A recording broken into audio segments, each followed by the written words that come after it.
के चुनाव पास आने वाले थे। पूरे कानपुर शहर में टिकट को लेकर मारामारी शुरू थी, लेकिन सबसे ज्यादा चर्चा में वार्ड नंबर 40 की सीट थी। वो इसलिए क्योंकि इस बार वहां की सीट महिला के लिए आरक्षित थी। अब सवाल ये था कि चुनाव लड़ेगा कौन।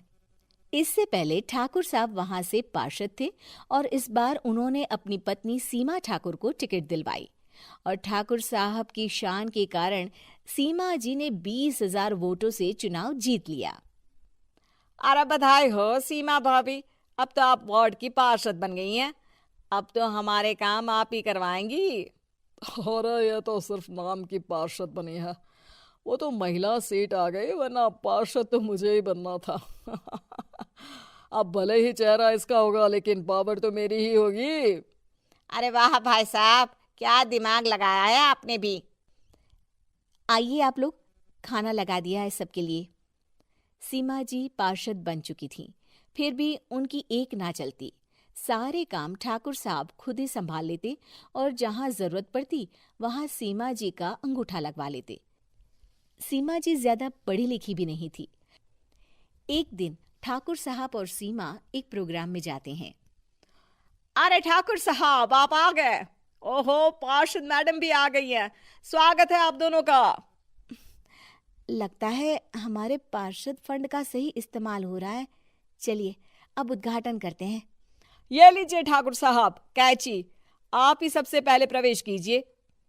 सब लोग आगे निकल जाते हैं और सीमा जी पार्षद होने के बावजूद भी पीछे खड़ी रह जाती हैं।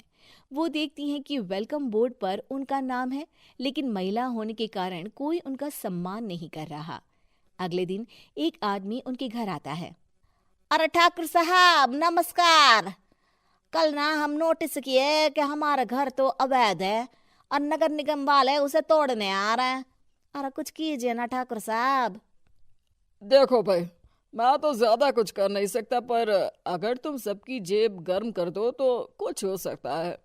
कुल मिलाकर 4 लाख लगेंगे। अरे 4 लाख ठाकुर साहब? अरे भाई, मैं अपने लिए नहीं मांग रहा हूँ। दरोगा है, इंजीनियर बाबू है, बड़े साहब है, सबको देना पड़ता है ना थोड़ा थोड़ा। बोलो है मंजूर? तभी वहां अचानक सीमा जी आ जाती हैं। अरे ये आप क्या कर रहे हैं? पहले इन्हीं लोगों से तो आपने वोट मांगे, अब इनसे ही पैसे ले रहे हो। अरे चुप रहो तुम, तुम्हारा काम है सिर्फ अंगूठा लगाना, तुम वही किया करो। मुझे दूसरे काम तुम मत सिखाओ, समझी? और तुम ना जाओ, अब पैसे लेकर आओ, वरना जेसीबी किसी भी वक्त आती होगी। सब कुछ ऐसे ही चलते रहता है। एक दिन सीमा जी और ठाकुर साहब को एक लोकल मीटिंग में बुलाया जाता है। वहां पर कई और अधिकारी लोग भी मौजूद रहते हैं। अब मैं चाहूंगा कि ठाकुर साहब हमारे बीच 2 शब्द कहें। मेरे प्यारे भाइयों और बहनों, आज मेरा सौभाग्य है कि मैं आप सबकी सेवा दिन रात कर पा रहा हूँ। आपने मेरी पत्नी को भारी मतों से जिताया है, इसलिए मैं आप सभी का शुक्रगुजार हूँ। मैं आप सबसे वादा करता हूँ कि हमेशा की तरह हमारे वार्ड में किसी को कोई तकलीफ नहीं आने दूंगा। सभी लोग तालियां बजाने लगते हैं।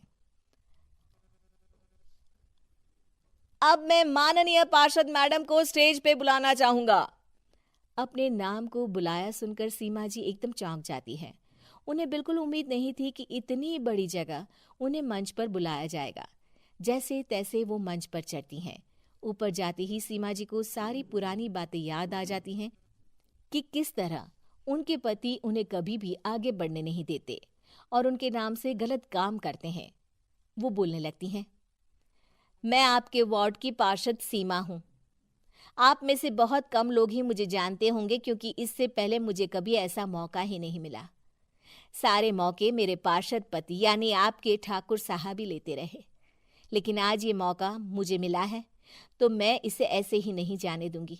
मैं आपको ये बताना चाहती हूँ कि आपके ठाकुर साहब मेरे नाम की आड़ में गैर कानूनी काम करते हैं, जिस पर अंगूठों के निशान मेरे होते थे।